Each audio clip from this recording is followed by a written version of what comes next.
ইরানে আসন্ন প্রেসিডেন্ট নির্বাচনে ৬ জন চূড়ান্ত প্রার্থীর তালিকা প্রকাশ করেছে দেশটির স্বরাষ্ট্র মন্ত্রণালয়। তবে এই তালিকায় নেই প্রভাবশালী দুই প্রার্থী, সাবেক জনপ্রিয় প্রেসিডেন্ট মাহমুদ আহমেদিনেজাদ এবং সংসদের সাবেক স্পিকার আলী লারিজানি। হেলিকপ্টার দুর্ঘটনায় প্রেসিডেন্ট ইব্রাহিম রাইসি নিহত হওয়ায় আগামী ২৮ জুন দেশটিতে নির্বাচন হবার কথা রয়েছে।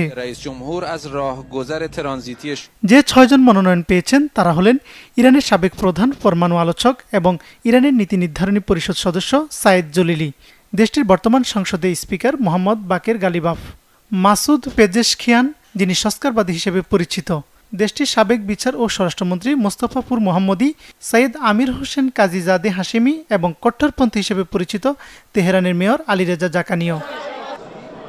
মনোনয়ন চেয়েও পাননি বেশ কয়েকজন প্রভাবশালী ও উচ্চ পর্যায়ের ব্যক্তিত্ব রয়েছেন। তারা হলেন দেশটির সাবেক প্রেসিডেন্ট মাহমুদ আহমেদিনেজাদ, সংসদের সাবেক স্পিকার আলী লারিজানি এবং সাবেক ভাইস প্রেসিডেন্ট ইসহাক জাহাঙ্গীরি। তিনজনই সাম্প্রতিক সময়ে ইরানের নীতি নির্ধারণী পর্যায়ের কিছু সিদ্ধান্তের সমালোচনা করে সর্বোচ্চ নেতার রোশনালে পড়েন।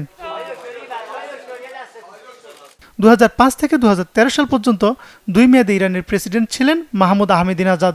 তবে এক মেয়াদ গ্যাপ দিয়ে ২০১৭ ও ২০২১ সালের প্রেসিডেন্ট নির্বাচনে প্রার্থী হতে চেয়েছিলেন তিনি, কিন্তু সর্বোচ্চ নেতা আয়াতুল্লাহ খামেনির নেতৃত্বাধীন গার্ডিয়ান কাউন্সিল তার প্রার্থিতা বাতিল করে। এই জন্য তিনি দেশের পুরো কাঠামোর সমালোচনা করেন, এমনকি প্রকাশ্যে সর্বোচ্চ নেতার সমালোচনা করেছিলেন। তবে সাম্প্রতিক সময় তিনি নীরব ছিলেন। সাবেক স্পিকার আলী লারিজানিও নীতি নির্ধারণী পরিষদের প্রকাশ্যে সমালোচনা করেন, যে জন্য তার সঙ্গে খামেনির দপ্তরের দূরত্ব বাড়ে। আহমাদিনেজাদ ২০০৫ থেকে ২০১৩ সাল পর্যন্ত ২ মেয়াদে ইরানের প্রেসিডেন্ট নির্বাচিত হবার আগে তেহরানের মেয়র ছিলেন। তিনি ক্ষমতায় থাকাকালে যুক্তরাষ্ট্রসহ পশ্চিমা দেশগুলোর কঠোর সমালোচনা করেন।